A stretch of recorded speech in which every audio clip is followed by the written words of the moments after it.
Hi, everyone. I'm Carli. And I'm Sophia. And this is Away She Goes, a podcast from girls who travel. Each episode will help you feed your wanderlust with travel tips, stories, inspiration, and more.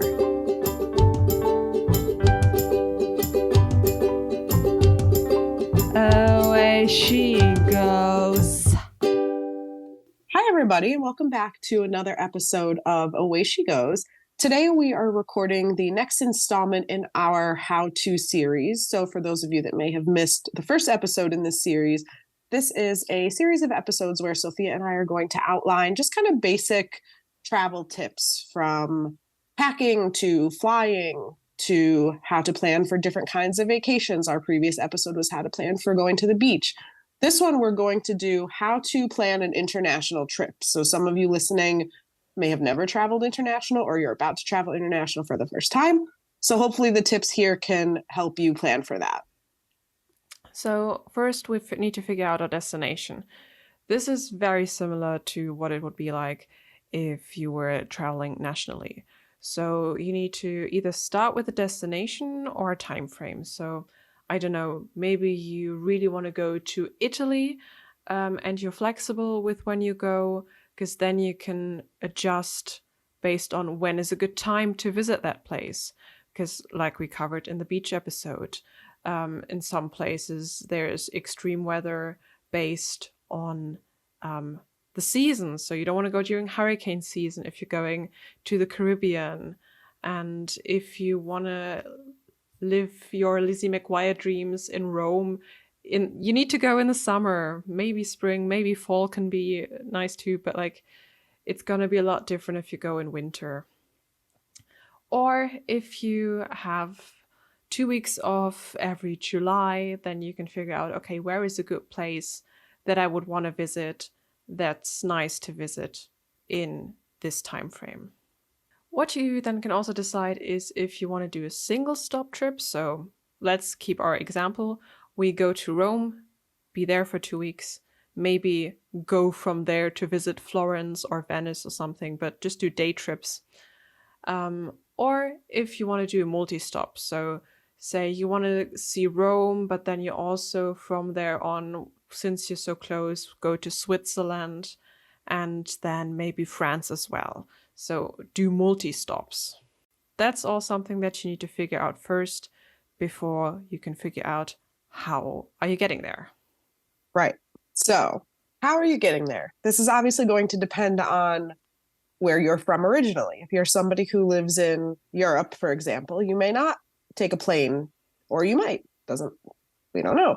If you're in the US, other than going to Canada or Mexico, you're probably going to have to take a plane. So plane obviously is the main option that most people usually think of. And we will do another episode in this how-to series on how to fly, what to expect at the airport, etc. But for now, if you have a layover, so a multi-stop trip, if you have a stop in some city that's not your destination, make sure that your hand luggage follows the regulations of your airline and the local airports, or else they could force you to check your bags. Another tip when flying that I'm going to just give here and in the flying episode is, if you are checking a bag, and even if you're not checking a bag, make sure that your personal item, your backpack, your purse, whatever, has all the medications, anything that you will need, and at least 1 or 2 changes of clothes, because sometimes you will be forced to check your carry-on, even if it's within the carry-on allowance.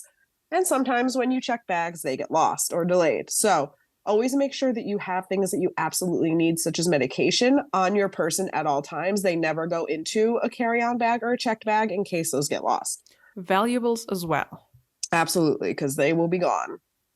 Other ways you can get to destinations are trains. So in Europe, there are some really nice overnight trains, and it helps you save on accommodation as well because you're on the train. We'll do another episode on that as well. I took an overnight train in Vietnam, and it actually was not bad. But overnight trains in Europe, I would wager, are probably a little nicer than the ones in Vietnam. There's always a car. Sorry. There's some that are so nice that they have like sleeping pods. You're not even sharing like bunk beds with other people. No, it's your own sleeping pod. I really want to do that one day. Oh yeah, no, ours was going great. We were great until the the people next to us, you could hear them on the other side of the wall because it's thin. Yeah. They were in our group also. You heard like screaming and like scuffling, and we were like, you know, one of them came to our door and was like, we just had a roach crawling up the wall. And I was like, oh, I was like, we were doing so, this is at like midnight, like right as we're all going up. I was like, we were doing so good. Ah, And then you had to come in here and tell. I was like, I wish you would just kept that to yeah. yourself and let me think that there are no Tell me the bugs on this next tree. day. The next day is fine. Tell me the next morning. Don't tell Yeah. me that night. Anyway, to avoid roaches on the overnight trains in Vietnam, you can take a car. So again, if you're in Europe, obviously, depending on where you're going, this is very easy. If you're in the US, going to Canada, going to Mexico, this is possible as well. A bus is another option if you want to not bring your own car if you don't own a car. Buses are also usually relatively cheap compared to what like gas would cost you in your own car. There's also the boat or the cruise option. So if you're going on a cruise and it's stopping in certain countries, or if you're taking a boat, those are all options as well. Ooh, and if you're going by car, I just remembered something. Make sure that you have the signage that you need on your car. Because I know that UK cars now need to have either UK or GB sticker on the car to signal where they're from. Because it doesn't always say on the license plate. And in the EU, you need to have on your car a signage like which country does your car belong to. So that we can perfectly direct the fine your way if you get a speeding ticket. Some more tips for booking international flights. You want to monitor the price changes because as they get popular or less popular, your prices will rise and fall. It's like the stock market. It's ridiculous in my opinion. It's horrible. But you can use sites like Google Flights or Skyscanner to watch, and it'll also give you a good overview because it accumulates all airlines. You don't have to look specifically like, is it cheaper if I fly, I don't know, Delta or American? And then you have to go to each website. And this is a nice way around that. It also has a nice feature where it shows you the cheapest flights in a month if you're flexible on your dates. That's a nice way to pick them. And it has this really cool feature, or it used to have, so I hope it still has it, and I'm not telling bullshit here, but you can put in your airport where you're flying from and like the month or the time that you want to go, and it gives you cheap destinations. Oh, that's super handy. That is really I need cool. to switch. I'm a Google Flights girl. I may need to convert. But at the end of the day, always book directly through the airline because it gives you a lot more rights. What you could do is if you get a deal on airline and hotel together, book through one of those sites, but make sure it's a reputable one. Like for Germany, we have Expedia. Yep. Yeah. That's the only one covered. I've ever booked through that wasn't directly with an airline. Expedia is the only time I ever booked not with an airline. Exactly. And most times I've had the experience that it's cheapest through the airline itself, most times anyway. Or it's a little bit of extra, but then you have the clean conscience that you don't have to worry about any rights. Like in Europe, if your flight is delayed, you get money back, but it's really hard to do that if you haven't booked through the airline, if you have to go through so many hoops and be flexible on your destination or on your dates if you want cheaper tickets. You can also just be flexible on the airports. I don't know, you want to go to Belfast, but it's really annoying to get a plane there because they don't really have direct flights from where you're going. So you just go to Dublin and take a train up. Like, be flexible, be smart with your decisions. All right. So now, presumably, you have gone through these steps and you've decided on a destination or destinations. You've maybe started looking at booking transportation. So what are some things that you need to research before you go? So something that a lot of people don't take into consideration, especially people who have not traveled as much, is the crowds. So Sophia, we're going to use Sophia's example of Rome in the middle of the summer. Rome in the middle of the summer is going to be insanely crowded, I'm sure. Whereas someplace lesser known, like Albania, I'm just throwing it out there, is going to be less crowded than someplace like Rome would be. And obviously that's sticking with Europe, but depending on the time of year, whatever the peak weather season is for that place, obviously Northern Hemisphere, a lot of it is summer. The crowds could be a lot more than what you're expecting. Look up videos too. I see like reels and TikToks and stuff all the time of like different popular places, Santorini, Venice, places like that, like Yep. expectation, because all these social media videos that you see, it's just empty and there's nobody there. And then it's like expectation versus reality, and it's like a sea of people. Yeah. So do your research on what the crowds are like during the time of year that you're going, just so that you're not caught off guard and you're like, oh my God, I'm in Paris. Why am I waiting an hour and a half in line to see the Mona Lisa? Oh, that's because there's thousands of people at the Louvre today because it's the middle of July. Weather is another thing. Sophia touched on this. So hurricane season in the Caribbean, typhoon season in Asia, snow in the northern parts of the world, heat in general. Yeah. Obviously summer in the north. Wildfires. Oh, that's a good one. Yeah. Greece, for example, really bad with wildfires in Oh like yeah, really. late summer. Portugal too, I think, right? Yeah. Recently, yeah. So do your research on those type of things just to make yourself aware of what to expect. Safety. We're not going to call out any specific countries, but obviously some countries are known for being safer, have a better reputation for safety than others. So make sure you look up kind of how safe your country is, and your government's website should have some kind of metric for this. Like thinking about the United States, we have the US Department of State, and they have a whole travel section on their website, and they assign like a level to each of the countries about how cautious you should be while traveling there. So like level 1 is like normal caution, level 2 is exercise increased caution. So like you could still go, it's still relatively safe, but just like be aware. And then it lists the reasons why, like if there's civil unrest, if there's threats of terrorism, that kind of thing. Level 3 is reconsider travel. So they're like, hey, like you could still go, but like you probably shouldn't. And then level 4 is like do not travel. Like the one I can think of that has a level 4 is like North Korea, Somalia, like places Yeah. like that. So that's for the United States. For other countries, though, I'm sure that there are similar or Oh equivalent yeah.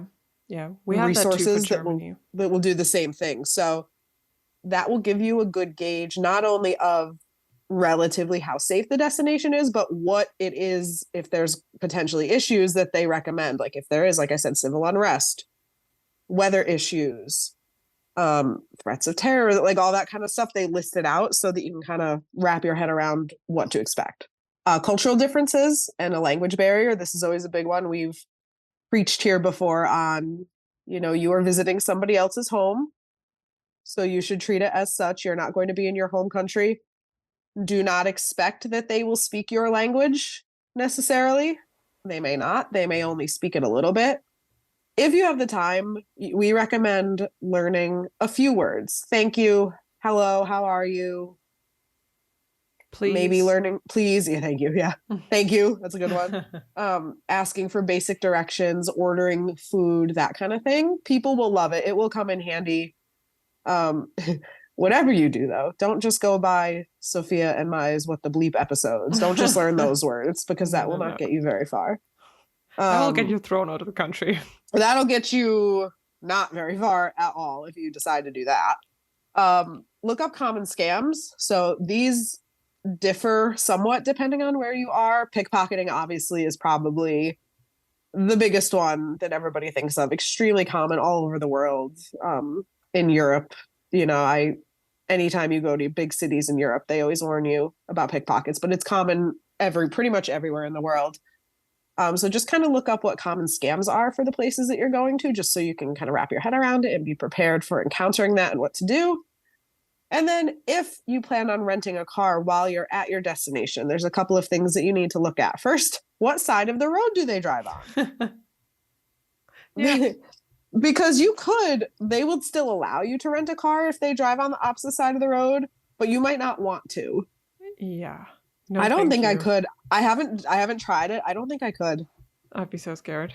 I would be, yeah, I could, but I would be so anxious it would like end up just causing me an issue. Like, where was I? I've been one place so far that's different from the United States, and that was Bermuda, because Bermuda is Mm. a territory of the UK, so they drive opposite of what I'm used to here.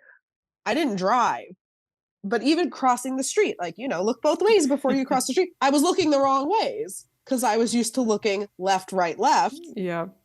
And then I was like, wait a minute. I like stepped into the street. I was like, nope, just kidding. I have to look. So even just walking on the road and crossing the street, it took me a minute to like get used to. I can't even imagine if I was driving. So Yeah. Yeah. please So a look good into place to that. go is central London because there's signage on the floor that will tell you which direction you need to look out for cars. Oh, because they're probably so used to tourists Yes. walking in the road. Yep. So be aware if you do want to drive, if it's somewhere where they drive on the opposite side of the road, something to take into consideration.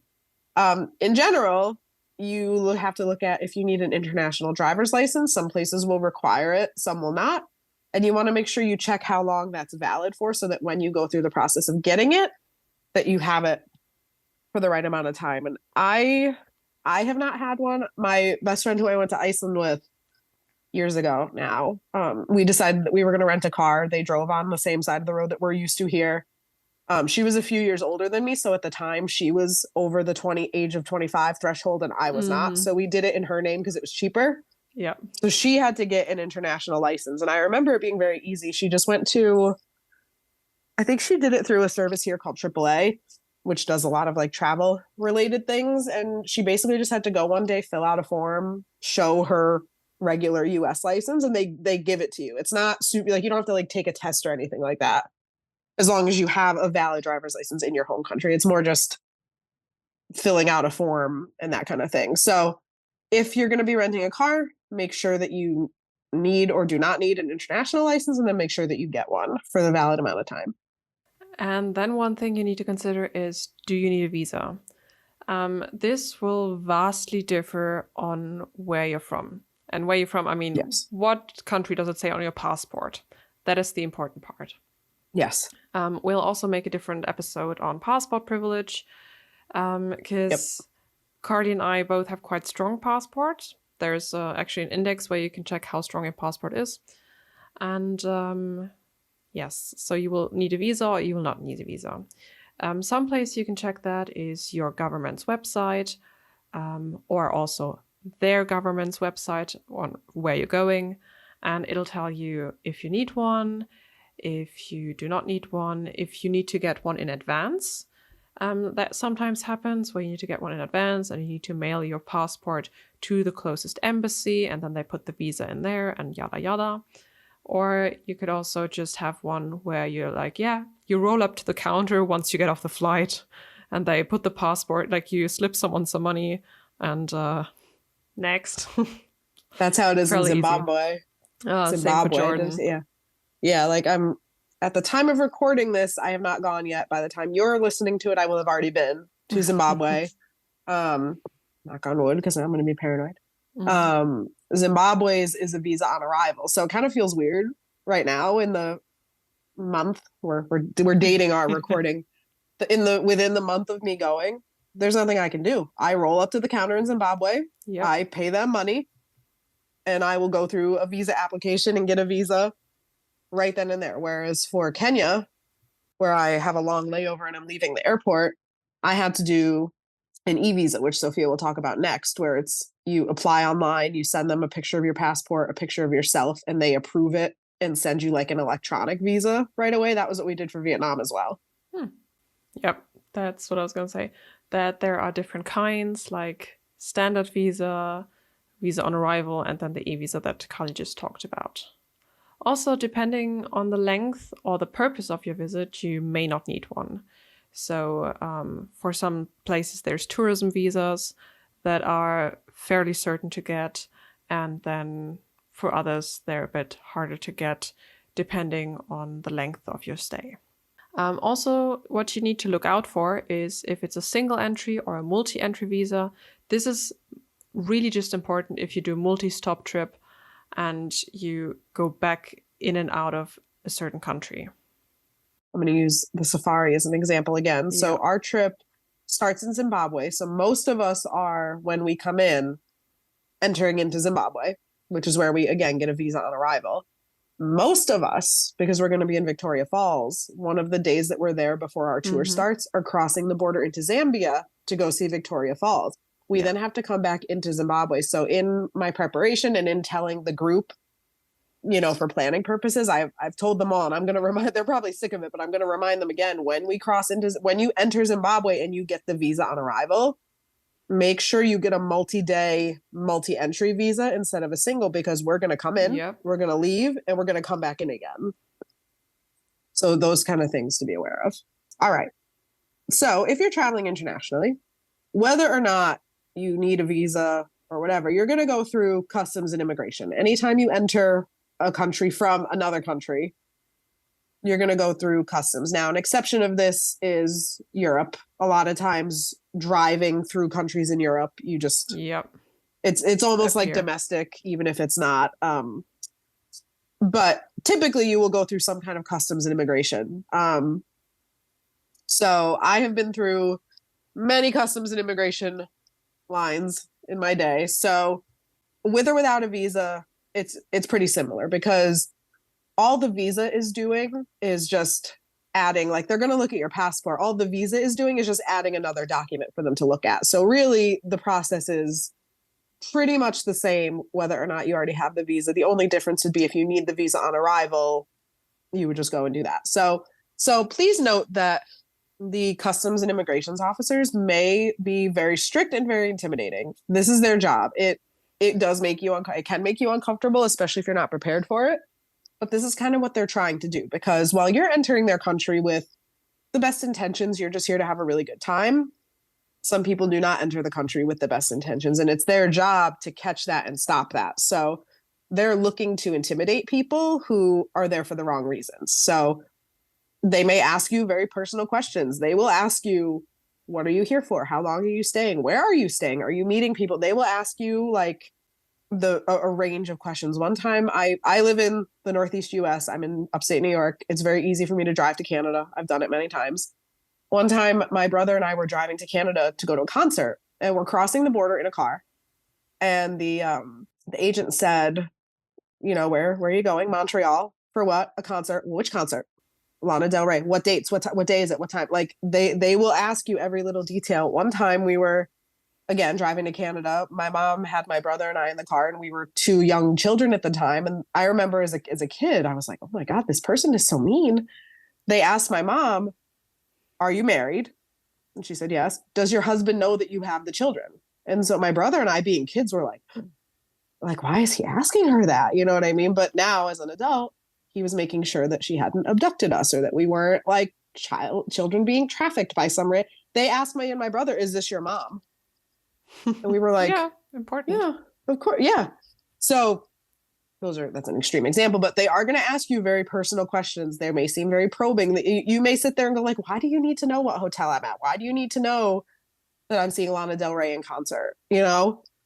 But always answer them honestly, and always answer their questions. They are highly trained. They will be able to tell if you're lying or if you're not giving them all the information. The main thing to remember here is they are the determining factor in whether or not you will be allowed into the country.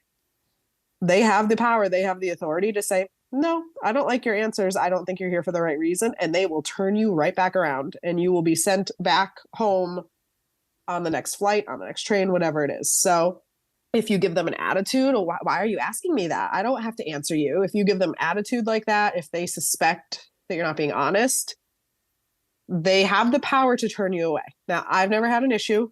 So this sounds scary. It's not. Like, I've always had good experiences. You're just waiting in a line. It's like waiting in the security line. You're just waiting in a line full of people. You go up to a counter. Normally, they'll just ask you a couple of very basic questions, and you'll be on your way. You may have to go through immigration both when entering and when leaving a country. So myself being in Europe and in Vietnam, coming from the US, when I leave, I have gone through going out also. So I've gotten exit stamps on my passport. I have an exit stamp from Vietnam. I have an exit stamp from Portugal. I have an exit stamp from Iceland. So, Sophia, you have had a different experience with exiting a country. Yeah, I've mostly just gone through immigration, really just in the UK, to be fair. Okay. And a vastly different experience. Now I don't even have to go to an officer. I just go through the automatic passport gates. And the utmost someone has asked me was what my age was. And that's Okay. it. Like, I find your stories a bit intimidating as well.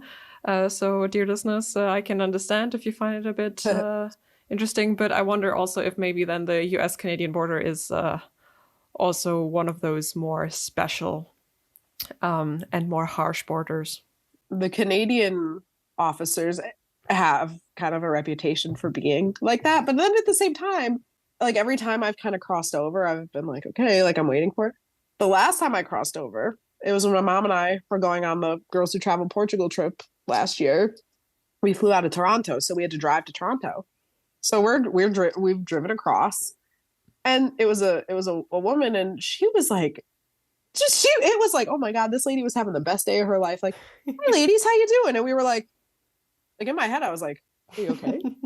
You're in such a good mood today, ma'am. Is this your Like, first oh day on the job? yeah, it must have been like she was so bright-eyed and bushy-tailed. I don't know, maybe she was going on vacation after her shift. I have no idea, but oh, like, she asked us where we were going, and we explained we're going to Toronto, we're flying to Portugal. When are you coming back? Oh, are you going on a mother-daughter trip? Have a great time. Tossed our Aw. passports back in the car. Like, I looked at my mom, and she and I both were like, wow, that was the like nicest experience we've ever had, like crossing that border.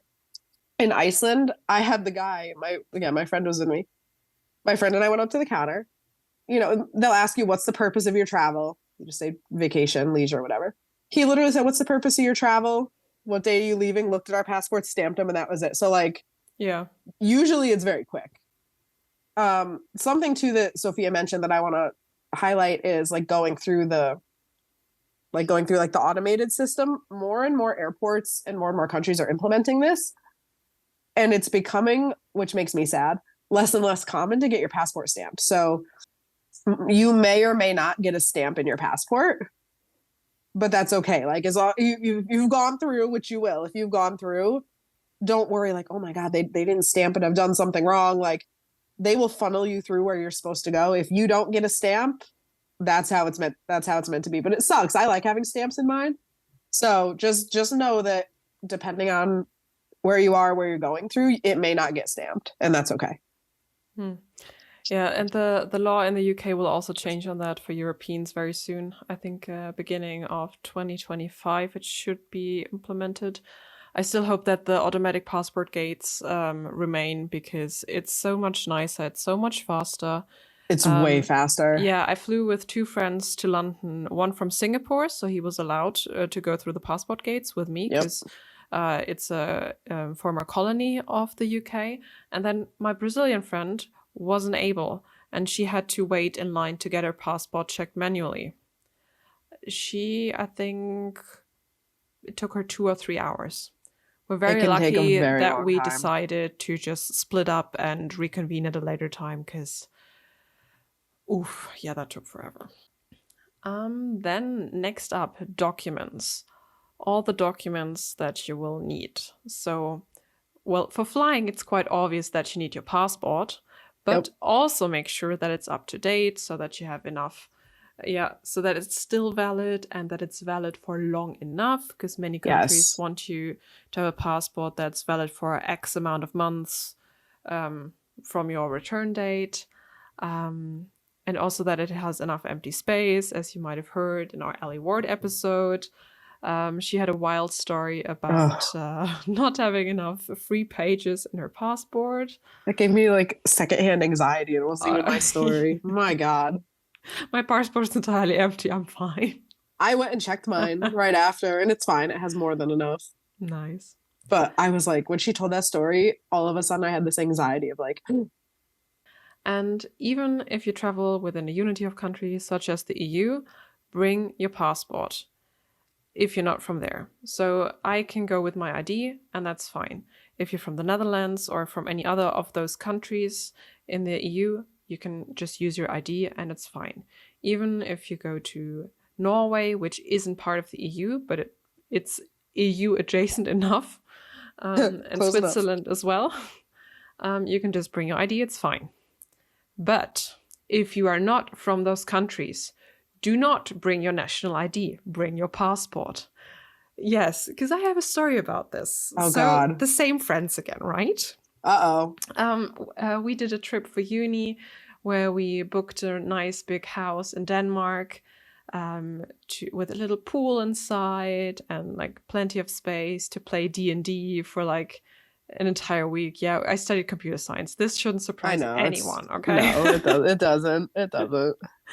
And yeah, we split up into 2 cars, and one car didn't even, because border checks in the EU, like Cardi said, most times you just roll through. But not always. And Nope. for some reason, even though at the front of the car we had 2 blonde, blue-eyed Germans, they decided to, oh yeah, they look too young to own that brand of Mercedes. I don't know if that's what they thought. But I was rolling with my dad's car and 3 friends in the back as well. And we got stopped. Uh-oh. We got our passports checked. Oh, God. And my friend from Singapore thought it was fine to just bring his national ID card. I was so glad that we could persuade the officer to just let us go, and it's fine. Oh, God. And yeah, because I did not want to drive back. Yeah. Like the nicest thing I'd have done was to drop him off at the nearest train station. Been like, figure it out yourself, But like, bud. bye. It's See ya. been like, I'll pick you You're up a good another train friend. station in Denmark. But like, yeah, You're a good friend. yeah. Luckily that went fine. And he was like, out of all, like we traveled with a bunch of internationals, right? We had the Brazilian friend. In the other car, there were, I think, 3 Indians and a Russian as well. And all of them brought their passports. Always bring your passport. Yeah. I was in Denmark, and I'm from the United States, so I'm not a citizen of the EU. I tried to become a citizen of the EU, and they kept turning my paperwork back, and it was very complicated, and I gave up eventually because they kept telling me, "Oh, we need your birth certificate." I was like, "Well, I sent you my birth certificate." They're like, "Well, we need a different kind of birth certificate." I'm like, "Well, this is my birth certificate. I don't know, like." Do you want me to be born again? Well, that's what I said to them. I was like, well, and the thing was, I send them everything. They said, "Oh, we got all your documents." And then like 6 months later, I followed up. They're like, "Oh, we need a different kind of birth certificate." I said, "Okay, first of all, should have told me that 6 months ago." Yes. Second of all, I don't have my birth certificate is my birth certificate. I don't know what, I don't know what more you want from me. And then they're like, "Oh, and also your application is outdated now." I was like, "Okay, well, I submitted it 6 months ago." Yeah, thanks. I submitted it 6 months ago, and it's just been sitting there allegedly. So I gave up. I gave up on it. Yeah. Anyway, what was I going to say? Oh, I was in Denmark, where obviously I needed my passport, and I took a day trip to Sweden, and they warned us, bring your passport because we may or may not roll through, or they're going to stop us. Yep. So we rolled right through. So had I not had my passport, hypothetically, I would have been fine. But if they had decided to stop us, I needed it. So always assume that you're going to need it. And the same really comes for all of the other documents I tell you. Like, just consider the odds and make sure you have what you need. So for prescription meds, make sure that you bring the prescription or a letter from your doctor stating that you'll need this meds for XYZ, and don't bring an unnecessary high amount. So like, say you're going for 7 days, bring the doses you need for 9 days. Yeah, not a little for 14, because you're not going to drop that many pills on accidents. Like, yes, sometimes it happens, especially if they're really tiny. Sometimes they slip and then they're in the sink, and the sink hasn't been cleaned in a few days. No, you just toss it. But don't overdo it, because then also you might get problems at the border. Also, you might want to do copies of important documents, depending on where you're going, depending on how long you're going. So if you're going for a really long time, it's more likely that you may have to see a doctor at some point. So consider bringing copies of, for example, your vaccination book, or in German it's the Impfpass, where it'll tell you like, oh yeah, this person has recently had a shot of tetanus, so we don't need to give them a refresher if you're in the hospital because you got your foot stuck on a rusty nail or something. Yep. And also, maybe if you're someone that loses stuff easily, and that's okay, that happens, make a photocopy of your passport. This could help you speed things up, getting a new one at the embassy, should it come to that. Sophie, I think we've pretty much gone through all the boring, like Yeah, important necessity, stuff. important stuff. All right, We hopefully let's could make it touch. fun with like throwing in a few stories here and there. We're gonna talk now. We're gonna talk about fun stuff a little bit. I love how we Yay. have like 7 sections of like do this, do this, do this, and they're like we're now right before the end. We're like, oh, by the way, have fun. Like, all right, so the fun stuff. Now that you've gotten all of the logistical crap out of the way, fun stuff. Food and drinks. So obviously, food is a big reason why a lot of people travel. People go to Italy to eat pasta. People go to Japan or Vietnam or Asia because their food is really, really cool. Wherever you're going, um, look up what things to try or what things not to try. Fermented shark in Iceland. I'm looking at you. I didn't try it. I wouldn't do it. I would not do it. I'm like, why am I going to try something that I know is not going to taste good? I don't know. If you have allergies or food sensitivities, obviously look into this. Some countries like the United States is very good about like gluten free and like that kind of thing. Some places are not. So look up things like, if going to certain destinations is manageable with your certain allergy or sensitivity, make sure you bring enough medications, that kind of thing. Sightseeing, look up what people go to see. Why do people go to these places? What is it that you don't want to miss while you're there? Same with like museums. If you're a museums person, I am not typically, with very few exceptions. I'm not a Agreed. museum girl. Yeah. Outdoor activities. Somewhere like Norway is obviously known for its Yep. hiking and water and nature, and Iceland, same thing, all sorts of stuff like that. And your budget. Sorry, I had to bring it down a little bit at the end. Some places are obviously much more expensive than others. Again, Norway, Iceland, looking at you, Switzerland. Whereas some place like Vietnam, your flight is expensive, but once you're there on the ground, you can get by on like 20, $30 a day, easy.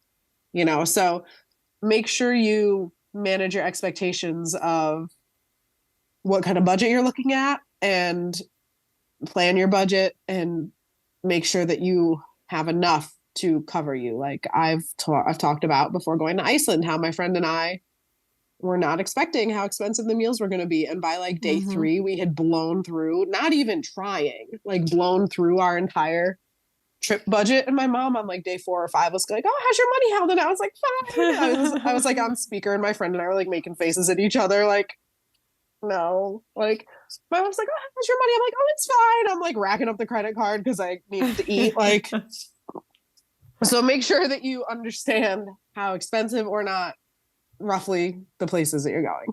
And I think that just leaves the conclusion. So when you travel internationally for the first time, or even the second time, it may seem a little daunting, and it's okay. It's a bit overwhelming, but just be prepared, be organized, and do your research.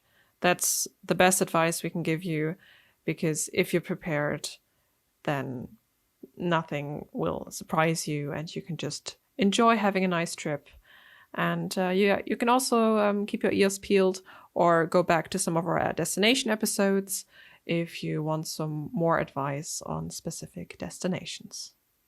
That's all for this episode. If you'd like more Away She Goes in your life, make sure to stop by girlswhotravel.org/podcast. That's where you can fill out a form if you're interested in being a guest on the show. You can also write to us at awayshegosgwt@gmail.com or leave us a message on our Google voicemail from any phone or computer at 1-563-503-6323. To follow our adventures, you can follow me on Instagram. I'm at Carli Sees the World. Carli is spelled Carli. You can also follow me at Sophia AEZ, Sophia with a PH. Away She Goes is part of Girls Who Travel, a community dedicated to radically redefining travel to be inclusive, sustainable, and empowering.